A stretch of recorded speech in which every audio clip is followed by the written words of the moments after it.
ஓம் சாய்ராம். நல்லது நினைப்போம், நல்லது நடக்கும். ஸ்ரீ சாய்நாத ஸ்ரவண மஞ்சரி. ஸ்ரீ கணேசாய நமக. எல்லாவற்றிற்கும் ஆதாரமானவனே, மயூரேச்சவரா, எல்லாவற்றிற்கும் சாட்சியாக விளங்குபவனே, கௌரியின் புதல்வனே, எண்ணங்களுக்கெல்லாம் அப்பாற்பட்டவனே, பெருத்த வயிறுடையவனே, ஸ்ரீ கணபதியே என்னை காத்தருள்வீர். நீ எல்லா பூதகணங்களுக்கும் முதல்வன், தலைவன். எனவே கணேசன் என அழைக்கப்படுகிறாய். நீ எல்லா சாஸ்திரங்களாலும் ஏற்றுக்கொள்ளப்பட்டவன். புனிதமான முகமுடைய பாலசந்திரனே, சாரதே, வாக்கின் தெய்வமே, நீ வார்த்தைகளுக்கெல்லாம் தலைவி, உலகின் உயிரோட்டத்தின் காரணகர்த்தாவே, நீ படைப்பாளிகளின் இறைவி, நீ எப்போதும் இத்தேசத்தின் அணிகலன், எங்கும் நிறைந்து இருக்கும் எல்லையில்லாத சக்தியே, உலகின் தாயே, உன்னை வணங்குகிறேன். பூரண முழுமையான பரபிரம்மே, மகான்களுக்கு பிரியமானவனே, பண்டரிநாதன் உருவில் வெளிப்பட்ட அவதாரமே, நீ அன்பு கடவுள், எல்லையற்ற கருணையுள்ளம் கொண்டவனே, பாண்டுரங்கா நரகரி. பொம்மலாட்டக்காரன் தன் கையிலுள்ள கயிற்றால் பொம்மைகளை ஆட்டுவிப்பது போல் பிரபஞ்சம் எங்கும் நிறைந்து நின்று உலகை ஆட்டுவிக்கும் ஒரு பொம்மலாட்டக்காரன். உன் மெய்ப்பொருளை உய்த்துணர அறிவியல் ஏடுகளும் புனித நூல்களும் இன்னமும் முயன்று கொண்டுதான் இருக்கின்றன. மெத்த படித்தவர்களுக்கு நீ வெளிப்பட்டதே இல்லை. சக்கரபாணியே, அத்தகைய அறிவற்றவர்கள் வெறும் வார்த்தை ஜாலங்களிலேதான் சிக்குண்டவர்கள். மகான்கள் மட்டுமே உன்னை உணர்வார்கள். மற்றவர்கள் குழப்பமடைந்து உள்ளார்கள். உனக்கு பக்தியோடு கூடிய சாஷ்டாங்க நமஸ்காரத்தை செய்கிறேன். 5 முகங்கள் கொண்ட சங்கரனே, மனித மண்டை ஓடுகளாலான மாலை அணிந்தவனே, நீலகண்டனே, திகம்பர ஓங்கார வடிவானவனே, பசுபதியே, எல்லா நேரங்களிலும் எவருடைய உதடுகள் உன் பெயரை உச்சரிக்கிறதோ அவர்களது உலகியல் துன்பங்கள் உடனடியாக நீங்கிவிடும். ஜடாமுடியை தரித்த சிவனே, உன் நாமத்தின் சக்தி அத்தகையது. உன் பாதங்களை வணங்கி நான் சாயி புகழை கூறும் இந்த துதியை எழுதுகிறேன். இந்த அருட்பணி முழுமையடைய எனக்கு அருள்வாயாக. நீலகண்டா, ஆலகால விஷமுண்ட சிவனே. இப்போது அத்திரி மகரிஷியின் முதல்வரான தத்தாத்திரேயரையும் குலதெய்வமான இந்திரனையும் துக்காராமையும் எல்லா ஞானிகளையும் பக்தர்களையும் பணிகிறேன். சாயிநாதா, உனக்கு வெற்றி கிட்டட்டும். பாவிகளை கடை தேற்றும் கருணை உள்ளவரே, உங்கள் பாதங்களில் என் தலையை வைத்து இருத்தி வேண்டுகிறேன். உன் பாதுகாப்பை எனக்கு அருள்வாய். நீ முழுமையான பரபிரம்மம், ஆனந்தத்தின் இருப்பிடம். நீயே விஷ்ணு, மனிதர்களுள் தலை சிறந்தவர். மன்மதனை எரித்த உமையொரு பாகனும் நீயே. நீ மனித வடிவில் தோன்றிய இறைவன், அறிவு என்னும் ஆகாயத்து சூரியன். நீ கருணை கடல், நீ பிறவி பிணிக்கு ஒரு அருமருந்து. நீ ஏழைகளுக்கும் கீழ்த்தட்டு மக்களுக்கும் விரும்பியதை கொடுக்கும் சிந்தாமணிக்கல். நீ உன் பக்தர்களை பரிசுத்தப்படுத்தும் தெய்வம். உலக வாழ்க்கை என்னும் சம்சார கடலில் மூழ்குபவர்களை காப்பாற்றும் ஓடம். நீ அஞ்சுபவர்களின் புகலிடம். நீ இந்த பிரபஞ்சம் தோன்ற முதற் காரணமான பரிசுத்த பேரின்ப பேருணர்வு சைதன்யம். நீ கருணையே உருவானவன். உனது பலவிதமான வெளிப்பாடுகளில் இந்த உலகமும் ஒன்று. நீ பிறப்பற்றவன், சாவும் உன்னை தொட முடிவது இல்லை. என் நீண்ட ஆழமான சிந்தனைக்கு பின் வெளிப்பட்ட கருத்தே இது. பிறப்பு இறப்பு என்பவை அஞ்ஞானத்தால் தோன்றும் வெளிப்பாடே. மகாராஜா, நீங்கள் இறப்பும் பிறப்பும் மற்ற சுதந்திர பறவை. தண்ணீர் நீரூற்றாக தோன்றினால் அதன் ஆதாரம் அங்கு இருப்பதாக அர்த்தமா? ஏற்கனவே அங்கு அது நிரம்பி இருந்தது. பூமியின் உள்ளே இருந்தது, ஊற்றாக வெளியே வந்தது, அவ்வளவுதான். மணற்படுகையில் நீர் ஊற்றாக வெளிப்பட்டதும் அது நீரோடை என்ற பெயர் பெற்றது. அதன் சரியான பெயர் ஊற்று. தண்ணீர் இல்லாவிட்டால் அது வெறும் மணற்படுகையே. அந்த மணற்படுகையில் தண்ணீர் ஊற்றாக வந்தாலும் அல்லது வற்றி போனாலும் தண்ணீருக்கு அதனால் ஒன்றும் ஆவது இல்லை. ஏனென்றால் தண்ணீர் அந்த மணற்படுகைக்கு எந்த விதமான முக்கியத்துவமும் கொடுப்பது இல்லை. ஆனால் அறியாமையால் மணற்படுகையோ நீர் நிரம்பி இருந்தால் அது பெருமைப்பட்டு கொள்கிறது. ஆகையால் நீர் வற்றியவுடனே அது மிகவும் மனவருத்தம் அடைகிறது. இந்த மனித உடலும் ஒரு விதத்தில் அந்த மணற்படுகை போன்றதே. புனித பேரின்ப நிலையை அந்த நீரூற்றின் தூய தண்ணீருக்கு ஒப்பிடலாம். இம்மாதிரி எண்ணற்ற மணற்படுகைகளை மனித உடல்கள் இருந்த போதிலும் அவற்றில் உள்ள நீர் பேருணர்வு எனப்படும் சைதன்யம் மட்டும் மாறுபடுவதே இல்லை. கருணை உள்ளவரே, நான் உங்களை ஆதியும் அந்தமும் இல்லாதவன், பிறப்பற்றவர் என கூறுவேன். அறியாமை என்னும் மலையை உடைக்க உதவும் இந்திரனின் கையில் இருக்கும் வஜ்ர ஆயுதம். இதுவரை இந்த பூமியில் எத்தனையோ எண்ணற்ற உயிரினங்கள் தோன்றி உள்ளன, இப்போதும் தோன்றிக் கொண்டுதான் இருக்கின்றன. வருங்காலத்தில் மேலும் எண்ணற்ற உருவங்கள் தோன்றதான் போகின்றன. அந்த ஒவ்வொரு தோற்றத்திற்கும் ஒரு தனி உருவமும் பெயரும் கிடைக்கும். இந்த உயிர்கள் ஒவ்வொன்றும் பெயராலும் தோற்றத்தாலும் மட்டுமே இவ்வுலகில் அடையாளம் காட்டப்படுகிறது.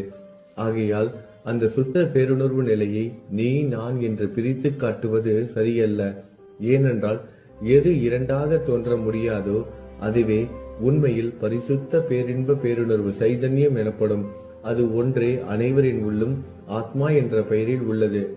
மேலும் உண்மையை சொல்வதானால் அந்த ஒரே ஒரு சுத்த பேரின்ப பேருணர்வு நிலைதான் உலகம் முழுவதும் வியாபித்து இருக்கிறது. அப்படி இருக்கையில் நீ நான் என்ற வேற்றுமைகள் எவ்வாறு இருக்க முடியும்? நீருண்ட மேகத்தில் உள்ள நீரின் தன்மை உலகெங்கிலும் ஒன்றே. ஆனால் அது பூமியை அடைந்ததும் வெவ்வேறு தோற்றங்களை நதி, ஏரி, ஊற்று ஏற்கின்றன. கோதாவரி மணற்படுகையில் விழும் நீர் கோதாவரி நதி என்றழைக்கப்படும். அதே சமயம் கிணறு ஒன்றில் விழும் நீருக்கு அந்த சிறப்பு தகுதி கிடைப்பது இல்லை. கோதாவரி நதி மிகவும் புனிதமானது. நீங்கள் அதில் உள்ள நீரை போன்றவர். நாங்கள் குளம், குட்டை, சகதியில் உள்ள நீர் போன்றவர்கள். நம் இருவருக்கும் இடையே உள்ள வித்தியாசம் இதுதான்.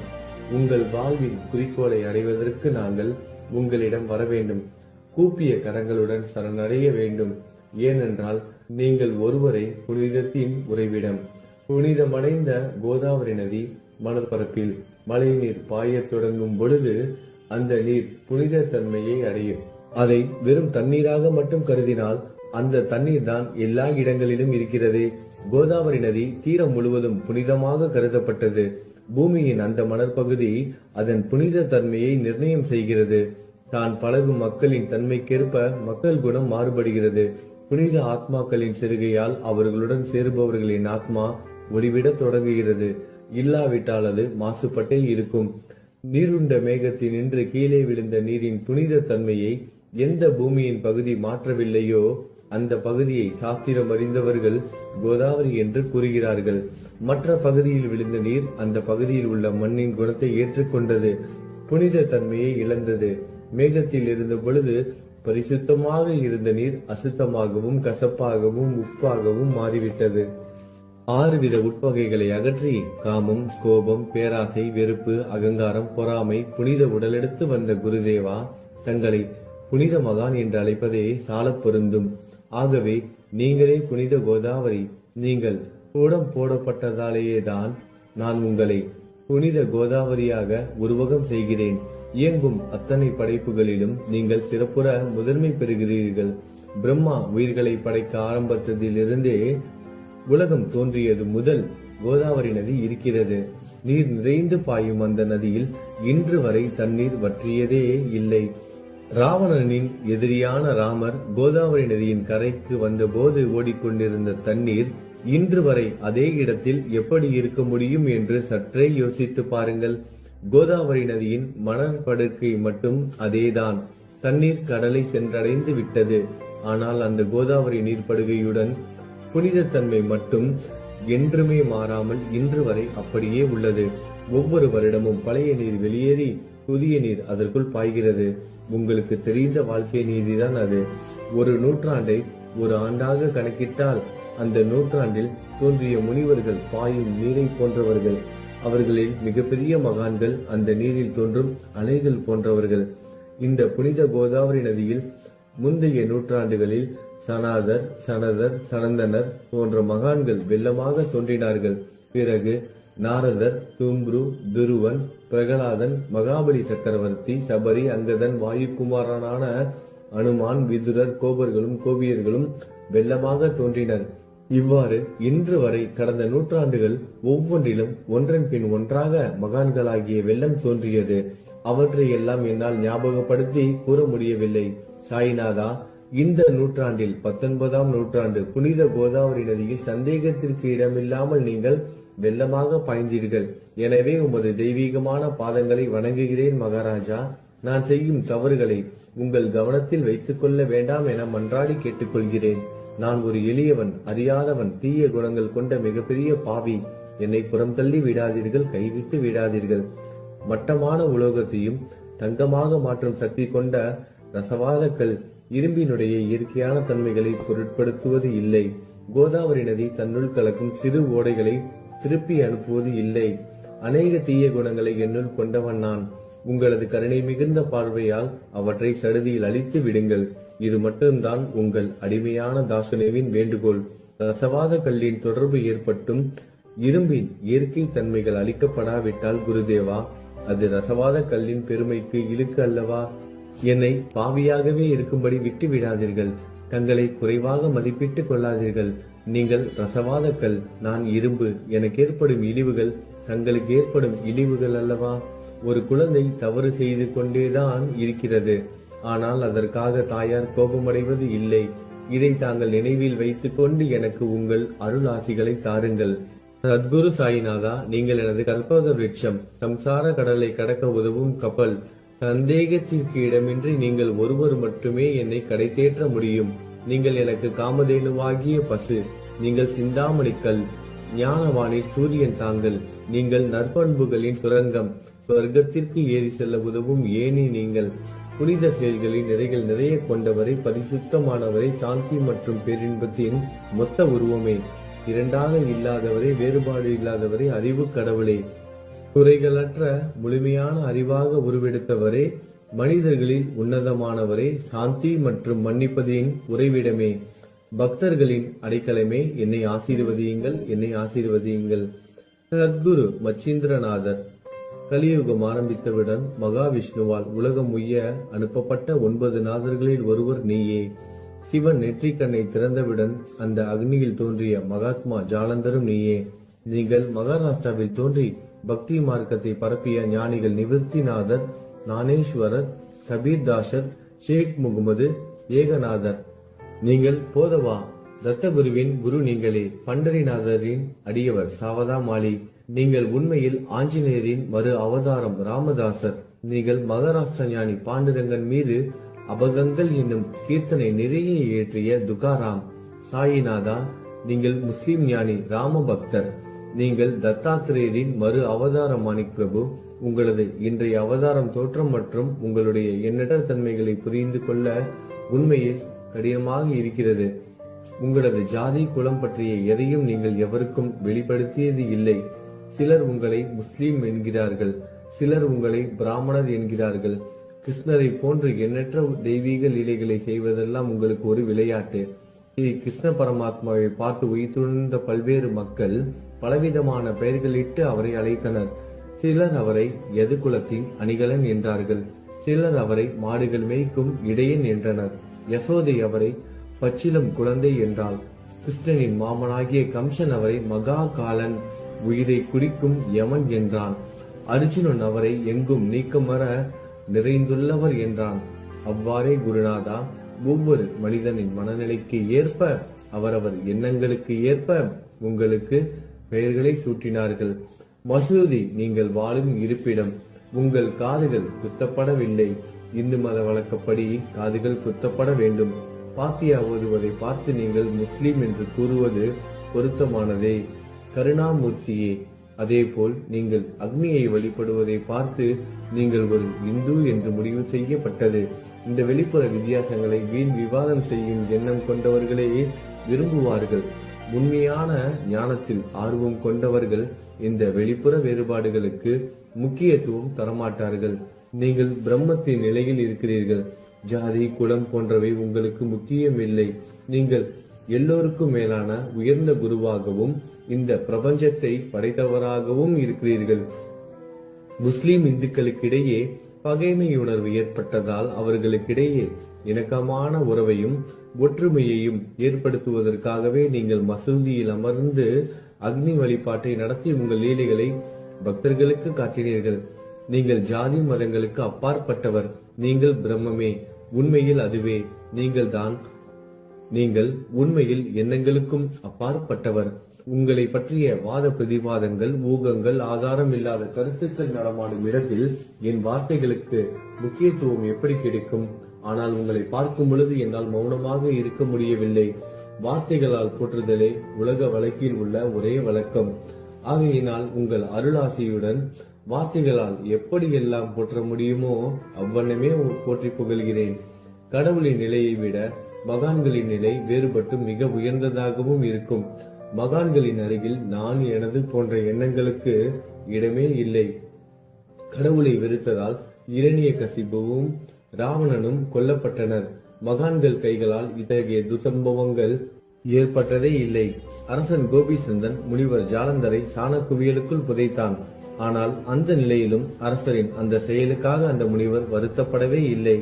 அரசரின் அந்த செயலுக்கு நேர்மாறாக அந்த அரசனை சம்சார சூழலில் இருந்து விடுவித்து அவனை முக்தியடைய செய்தார். மகான்களின் சக்தி இப்படிப்பட்டதே. அவற்றை விவரித்து கூற முடியாது. மகான்கள் சூரியனை போன்றவர்கள். அவர்கள் கருணை ஒளிவிட்டு பிரகாசிக்க கூடியது. மகான்கள் சந்திரனை போல் இதயத்திற்கு ஆறுதல் கொடுப்பவர்கள். சந்திரனின் மென்மையான ஒளிக்கதிர்கள் போல் அவர்களது அருள் ஒளி வீசும். மகான்கள் இதமளிக்கும் கஸ்தூரி போன்றவர்கள். அவர்கள் அருள் அதன் நறுமணம் போன்றது. மகான்கள் சாறு நிரம்பிய கரும்பு போன்றவர்கள். அவர்களின் அருள் அந்த கரும்பு சாற்றினை போல் இனிப்பானது. நிச்சயமாக மகான்கள் நல்லவர்களிடமும் தீயவர்களிடமும் ஒரே விதமாக நடந்து கொள்கின்றனர். அதற்கும் மேலாக பாவிகளிடம் அவர்கள் காட்டும் அன்பு அளவிட முடியாதது. கோதாவரி நதியில் அழுக்கடைந்த துணிகளை சுத்தம் செய்யப்பட வேண்டி வருகின்றன. சுத்தமான துணிகள் கோதாவரி நதியில் நின்று வெகு தூரத்தில் பெட்டியிலேயே தங்கிவிடுகின்றன. பெட்டியில் வைக்கப்பட்டிருந்த அந்த துணியும் ஒரே ஒரு முறை கோதாவரி மணற்படுகைக்கு நன்றாக துவைப்பதற்காக வந்ததுதான். இந்த ஓமையில் பெட்டிதான் வைகுண்டம், நீங்களே கோதாவரி. கோதாவரி நதிக்கரையே நம்பிக்கை. எல்லா உயிரினங்களும் துணிகள். 6 விதமான மன விகாரங்களே அவற்றை பற்றியுள்ள அழுக்கு. அவை காமம், கோபம், கஞ்சத்தனம், மதம், பொறாமை, மோகம் என்பவையே. தங்கள் பாதார விந்தங்களை வணங்குவதை கோதாவரியில் செய்யப்படும் புனித குளியல் எல்லா பாவங்களையும் மன அழுக்குகள் போக்கி சமத்தரே எங்களை சுத்தப்படுத்தும். சம்சார வாழ்க்கையில் உழலும் மக்களாகிய நாங்கள் மேலும் மேலும் பாவம் செய்கிறவர்களாக இருக்கிறோம். எனவே மகான்களின் தரிசனம் பெறுவதற்கு நாங்கள் தகுதியுடையவர்கள் ஆகிறோம். கோதாவரி நதியில் தண்ணீர் நிரம்பி உள்ளது. படித்துறையில் துவைப்பதற்காக துணிகள் வருகின்றன.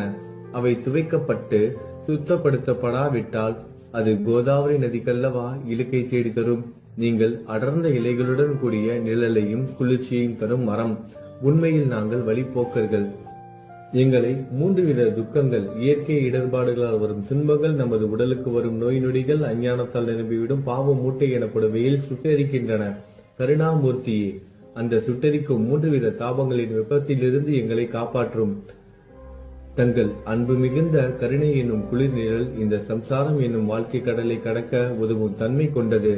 மரத்தின் அடியில் அமர்ந்தும் ஒருவன் சூரியனின் சுட்டரிக்கும் வெப்பத்தை உணர்ந்தால் அந்த மரத்தை நிழல் தரும் மரம் என்று கூற முடியுமா? பாருங்கள், உங்கள் அருளின்றி இந்த உலகில் நல்லது என்பது ஏற்படுவது இல்லை. எனவே தர்மத்தை நிலைநிறுத்துவதற்காக சேஷசாயி பாம்பு படுக்கையில் இருப்பவனே அர்ஜுனனுக்கு நண்பனாக, வழிகாட்டியாக மற்றும் ஆன்மீகவாதியாக மாறினார். சுக்ரீவனின் அன்பினாலேயே விபீடனன் அரசன் ராமனின் நட்பை பெற்றான். ஸ்ரீ ஹரியும் மகான்கள் மூலமாகத்தான் பெருமை பெற்றார். பிரம்மம் உருவமற்றது. எனவே வேதங்களால் அதை வர்ணிக்க முடியவில்லை. பூமியில் அதை மனித உருவில் தோன்ற வைத்து மகான்கள் அதன் உருவமற்ற தன்மையை மாற்றினர். தாமாஜி என்ற பக்தருக்காக பாண்டுரங்கனை ஒரு தாழ்த்தப்பட்ட குலத்தில் பிறக்க வைத்தார். சோகமேளா என்ற பக்தருக்காக உலகின் தெய்வமாகிய இறைவனை இறந்த எருமைகளின் உயிரற்ற உடல்களை எடுக்க வைத்தார். மகான்களின் பெருமையை உணர்ந்த இறைவன் தண்ணீர் சுமந்து உழைத்தார். உண்மையில் மகான்கள் எல்லாவற்றையும் தாங்கும் சக்தியும் சச்சிதானந்த பிரபுவும் ஆகிய இறைவனின் எஜமானர்களே. இதற்கு மேலும் சொல்வதற்கு ஏதும் இல்லை. நீங்களே என் தாயும் தந்தையும். ஷீரடி கிராமத்தில் வசிக்கும் சத்குரு சாயிநாதா பாபா, உங்கள் லீலைகளை எவர் ஒருவராலும் உண்மையிலேயே முழுமையாக புரிந்து கொள்ள முடியாது என்கிற போது சாதாரண மனிதனாகிய நான் எவ்வாறு அவற்றை விளக்க முடியும் என்று கூறுங்கள். எல்லா உயிரினங்களையும் காப்பாற்ற நீங்கள் ஷீரடிக்கு வந்திருக்கிறீர்கள். மண் அகல் விளக்குகளில் வெறும் தண்ணீரை ஊற்றி அவற்றை எரிய வைத்தீர்கள். மிக குறுகிய மரப்பலகையை கொஞ்சம் ஊஞ்சல் படுக்கையாக்கி உங்கள் யோக சக்தியை உங்கள் பக்தர்களுக்கு காட்டினீர்கள். அநேக பெண்களின் மலட்டுத்தன்மையை முழுவதுமாக நீக்கினீர்கள். உதியின் மூலம் அநேக பேரின் வியாதிகளை குணமடைய செய்தீர்கள். இவ்வுலக சம்பந்தமான துன்பங்களை நீக்குவது உங்களுக்கு ஒரு பொருட்டே அல்ல. யானை ஒன்று எறும்பை சுமையாக கருதுமா? குருராயா, இப்பொழுது இந்த எளியவன் பால் கருணை காட்டுங்கள். உங்கள் பாதங்களில் சரணடைந்து விட்டேன். என்னை திருப்பி அனுப்பி புறம் தள்ளி விடாதீர்கள். மகாராஜ், நீங்கள் அரசர்களுக்கெல்லாம் அரசன். நீங்கள் குபேரனை விட செல்வம் அடைந்தவர்.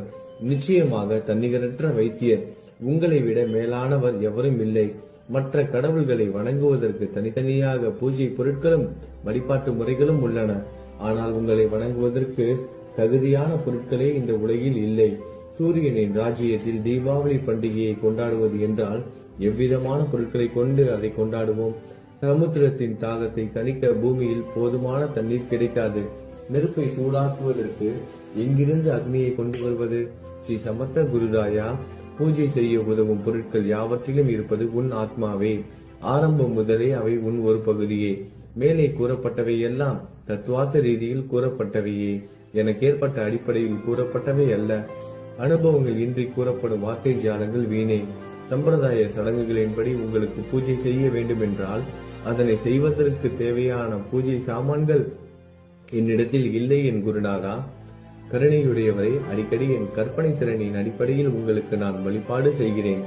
அந்த வழிபாட்டை இந்த அடிமையிடமிருந்து ஏற்றுக்கொள்ளுங்கள். இப்போது என் அன்பு கண்ணீரால் உங்கள் கால்களை கழுவுகிறேன். உண்மையான பக்தி என்னும் சந்தனத்தை அரைத்து தாந்தாக்கி உமக்கு இடுகிறேன். அழகிய வார்த்தைகளால் எழுதப்பட்ட இந்த துதி என்னும் கம்னியை உமக்கு அணிவிக்கிறேன். இந்த புகழ் மாலையை உங்கள் கழுத்தை சுற்றி அணிவிக்கிறேன். என் கெட்ட குணங்களை தூபமாக்கி உமக்கு முன் எரிய விடுகிறேன். தீய குணங்களின் கூட்டு பொருளே ஆனாலும் அது எரியும் போது அதிலிருந்து தீய வாசனை எழுவது இல்லை. சத்குருவுக்கு முன்பு இல்லாமல் வேறு எங்காவது இந்த தூபம் எரியவிடப்பட்டால் அங்கெல்லாம் அந்த தூபத்தின் நிலை கீழே கொடுத்த மாதிரி ஆகும். அதாவது சாம்பிராணியை நெருப்பில் போட்டவுடன் அது பொசுங்கி அதில் உள்ள நல்ல மனம் என்ற நற்குணம் அதை விட்டு மறைந்து போகிறது. சத்குருவே, உமக்கு முன் அதை எரியவிட்டால் இதற்கு மாறாக நிகழ்கிறது. தீய தன்மைகள், அழுக்குகள் அக்னியில் எரிந்து விடுகின்றன. உலகம் பார்த்து சந்தோஷப்படும் வகையில் அதன் நற்குணம் அதிலேயே தங்கிவிடும். மனதில் உள்ள தீய குணங்கள் யாவும் எரிந்த பிறகு மனம் மாசற்றதாகிறது. கங்கையில் உள்ள மாசுக்கள் நீங்கியவுடன் கங்கை புனிதமடைகிறது. மாயை, மோகம் என்ற தீபத்தை உமக்கு ஏற்றி காட்டுகிறேன். அதன் மூலம் என் மனம் வைராக்கியத்தை அடைய அருள் செய்வீராக. குருராயா, பரிசுத்தமான நம்பிக்கை என்ற சிம்மாசனத்தை நீங்கள் என்னுள் அமர்வதற்கு ஆசனமாக உமக்கு தருகிறேன். அதை பெற்றுக்கொண்டு எனது பக்தி என்ற நைவேத்தியத்தை ஏற்றுக்கொள்ளுங்கள். பக்தி என்ற நைவேத்தியத்தை ஏற்றுக்கொண்டு அதன் சாரத்தை எனக்கு கொடுப்பீராக. ஏனெனில் நான் உமது பால்குடி மாறாத பச்சிலம் குழந்தை. உங்கள் அருட்பாலில் எனக்கு உரிமை உண்டு. எனது மனதையே உமக்கு தட்சணையாக கொடுக்கிறேன். ஆகையால் நான் செய்யும் காரியங்கள் யாவற்றிலும் நான் செய்பவன் என்று உரிமை கொண்டாட முடியாது. ஏனென்றால் நினைக்கும் மனதை தான் உமக்கு அர்ப்பணித்து விட்டேனே. இப்பொழுது பணிவுடன் கூடிய பிரார்த்தனையோடு உங்களை சாஷ்டாங்கமாக நமஸ்காரம் செய்கிறேன். தெய்வீக சாயிநாதா, தயவு செய்து நீங்கள் அதை ஏற்றுக்கொள்ளுங்கள். 8 பிரார்த்தனைகள். சாயிநாதா, சாந்தமான மனமுடையவரே, அறிவின் சிகரமே, அன்புள்ளம் கொண்டவரே, கருணை கடலே, உண்மையின் உறைவிடமே, மாயை என்னும் இருளை அகற்றுபவரே, ஜாதி மதங்களுக்கு அப்பாற்பட்ட துறவியே, எங்களின் புரிந்து கொள்ளும் திறமைக்கும் அப்பாற்பட்டவரே, அன்பின் இருப்பிடமே, ஷீரடி நாதா, என்னை காப்பாற்றும் ஞான சூரியனே, ஞானத்தை அளிப்பவரே, எல்லாவித நல்ல செயல்களையும் செய்பவரே, பக்தர்களின் மனங்களில் ஒளிரும் பரமஹம்சரே, எங்களை சரணடைந்தவர்களை காப்பவரே, படைக்கும் தொழில் புரியும் பிரம்மாவே நீங்கள், காக்கும் கடவுள் விஷ்ணுவே நீங்கள், 3 உலகங்களையும், பூவுலகம், சொர்க்கம், நரகம், கடைசியில் லயமடைய செய்யும் ருத்திரனும் சிவனும் நீங்களே. நீங்கள் இல்லாத இடமே இந்த பூமியில் ஏது? எல்லாம் அறிந்த இறைவன் நீங்கள்.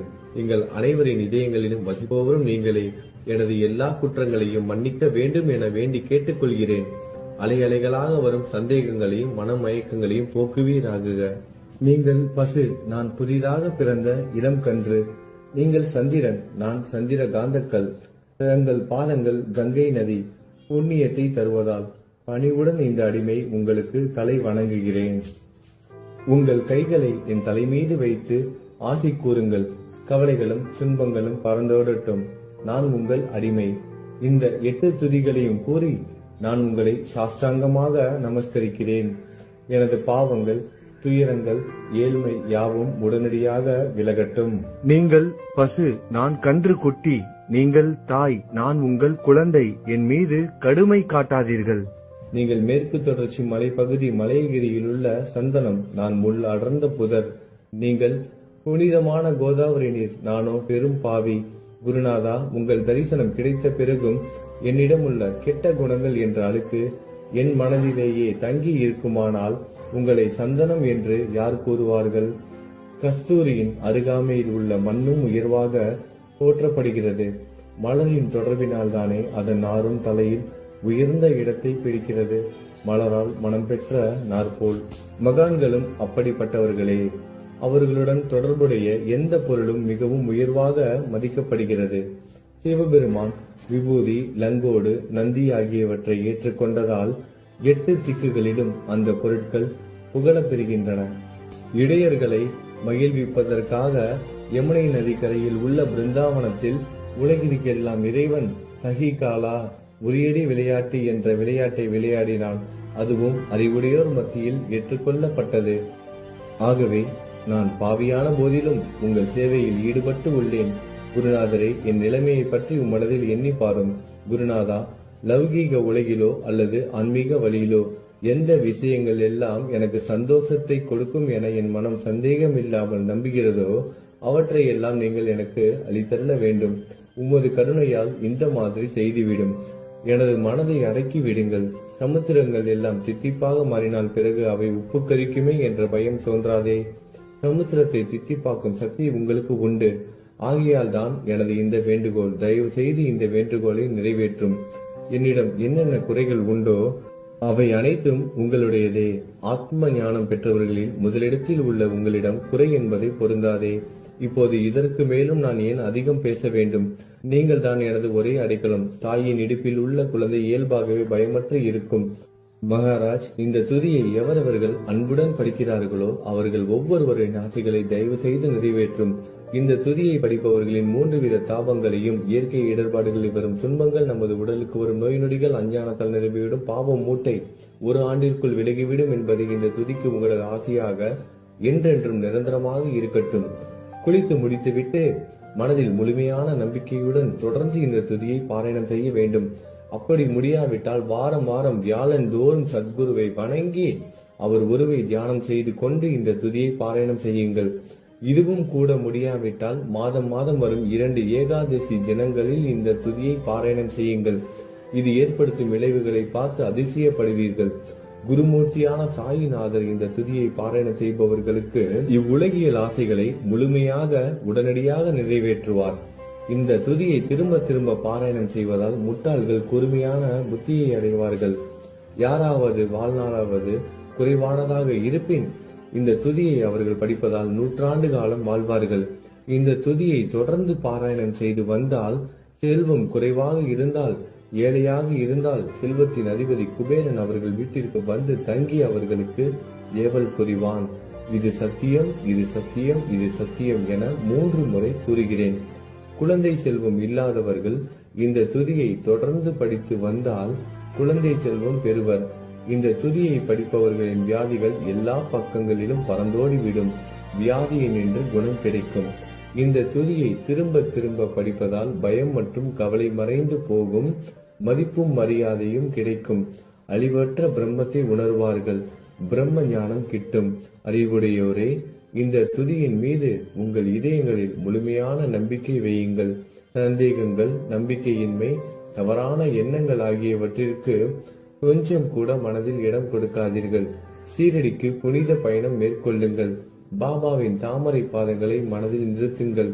அவர் அனாதைகளின் உறவினர், பக்தர்களின் விருப்பங்களை நிறைவேற்றும் கற்பகத்தரு.